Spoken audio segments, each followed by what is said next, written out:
Hello বন্ধুরা, কেমন আছেন সবাই? এই ভিডিওতে দেখানো সবগুলো ঘটনাই কাল্পনিক, তাই কেউ বাস্তব মনে করবেন না।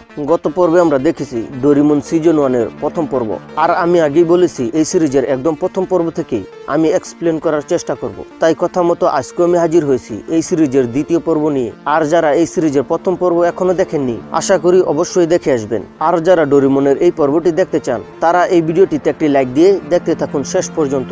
তো চলুন শুরু করা যাক।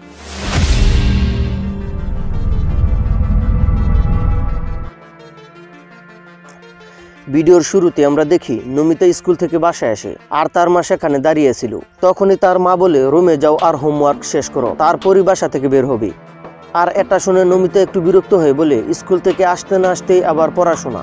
এই বলে সে তার রুমে গিয়ে বিছানায় শুয়ে পড়ে আর বলে, আজকে যখন মোট একটু খারাপ তখন একটু শুয়েই নেই। আর তখনই ডোরেমন বলে, আগে হোমওয়ার্ক শেষ করো। আর এই কথা শুনে নমিতা একটু ঘাবড়ে যায়, কারণ সেই রুমে ডোরেমন ছিল না। আর তখনই নমিতা তাকে খুঁজতে থাকে, কিন্তু কোথাও খুঁজে পায় না। আর ডোরেমন কোথাও লুকিয়ে আছে মনে করি সে পড়তে বসে। আর একটু পর সেখানে ডোরেমন আসে, আর নমিতা বলে, ডোরেমন তুমি বাহিরে, তাহলে আমার সাথে রুমে কথা বলছে কি? আর তখনই ডোরেমন তাকে এই গ্যাজেটটি দেখিয়ে বলে, এটি হলো ইকো মাউন্টেড, এটা দিয়ে তুমি তোমার কথা রেকর্ডিং করে টাইম সেট করে দিলেই এটি সময় মতো বাঁচতে থাকবে। আর ডোরেমনের কথা শুনে নমিতা এটিকে চেক করে তার বন্ধুদের দেখাতে নিয়ে যায়। আর যখন বাসা থেকে বের হচ্ছিল তখনই তার মা দেখে তাকে বলে, হোমওয়ার্ক শেষ না করে কোথায় যাচ্ছ? তোমাকে না বলেছি হোমওয়ার্ক শেষ করে তারপর বাসা থেকে বের হবে? আর তখনই নমিতা তার রুমে যায় আর বাইরে খেলতে যায়। এই কথাটি সেই গ্যাজেটে 5 মিনিট পর পর 3বার সেট করে তার আম্মুর রুমের সামনে রেখে আসে।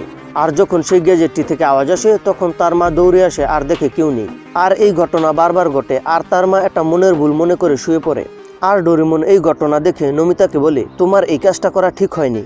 আর এই কথা বলে তারা দুজন মাঠে খেলতে যায়, আর সেখানে অনেকগুলো ছেলে আগে থেকে খেলছে। আর এই ছেলেটি যখন কথা বলে তখন তার কথা রিপিট হয়, সে ঘাবড়ে যায় আর বলে, আমার কথা নকল করছে কি? আর তখনই তারা দুজন বের হয়ে আসে আর বলে, ইকো মাউন্টেন। আর তখনই তারা এটা নিয়ে খেলতে থাকে। আর নমিতা বলে, তোমরা কে এটা কোন কাজে ব্যবহার করতে চাও? তখন এই ছেলেটি বলে, আমার যখন পড়তে ইচ্ছা করবে না তখন এটা ব্যবহার করে আমি আম্মুকে ফাঁকি দেব।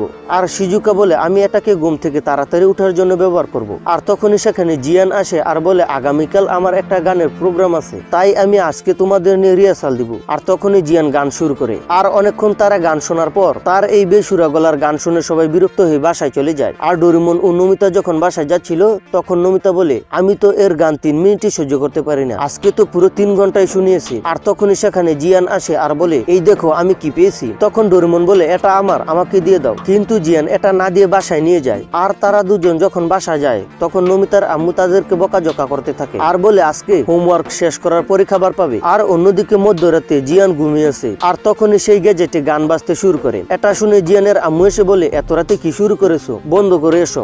আর জিয়ান সেই গ্যাজেটটি নিয়ে যখন রাস্তা দিয়ে যাচ্ছিল তখন আশেপাশের বাসা থেকে লোকজন জানালা দিয়ে বলছে, এত রাতে এমন বিচ্ছির গলায় গান গাচ্ছে কি, বন্ধ করে এসব গান। তখনই জিয়ান বিরক্ত হয়ে সেই গ্যাজেটটি আকাশে ছুঁড়ে মারে। আর এখানে এই পর্বটি শেষ হয়। তো বন্ধুরা, কেমন লাগলো ডোরেমনের দ্বিতীয় পর্ব? ভালো লাগলে লাইক করো, কমেন্ট করো, শেয়ার করো। আর এরকম প্রতিনিয়ত কার্টুন ভিডিওর এক্সপ্লেন পেতে চ্যানেলটি সাবস্ক্রাইব করো। দেখা হচ্ছে পরের কোনো ভিডিওতে। সেই পর্যন্ত ভালো থাকবেন, সুস্থ থাকবেন। ধন্যবাদ।